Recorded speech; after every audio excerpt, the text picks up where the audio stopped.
بے وقوف اور جاہلوں کی دوستی دراصل دشمنی ہوتی ہے۔ عالم کو حقیر سمجھنا اور بے حرمتی کرنا سخت گناہ ہے۔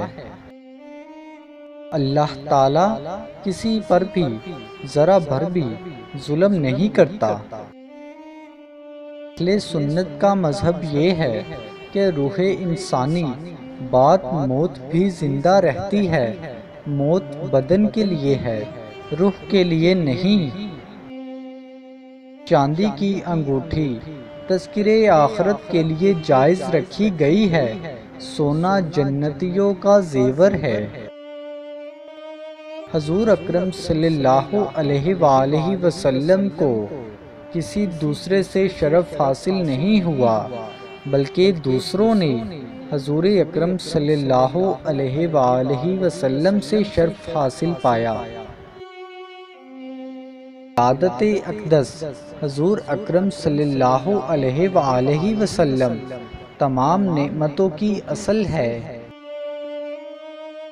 عورتوں کا گھر سے نکلنا خصوصاً تماشا دیکھنے کو ناجائز ہے، اور مردوں کو اس کو جائز سمجھنا بے غیرتی ہے۔ اللہ تعالیٰ دینے والا اور حبیب صلی اللہ علیہ وآلہ وسلم تقسیم کرنے والے ہیں، اور آپ صلی اللہ علیہ وآلہ وسلم قابل احترام قائدین درود بھیجتے ہیں۔ فاتحہ بے شک جائز ہے، یہ مسلمان میت کو فائدہ پہنچاتا ہے۔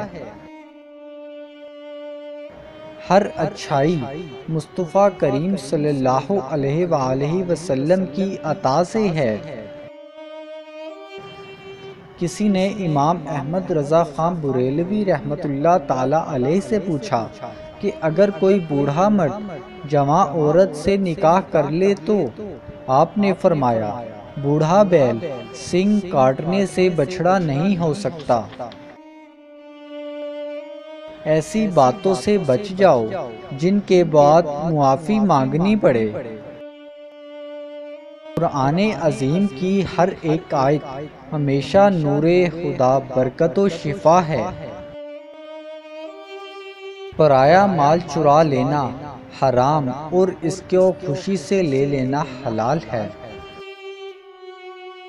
جو چیز جس مقصد کے لیے وقف ہو، اسے بدل کر دوسرے مقصد کے لیے کر دینا روا نہیں۔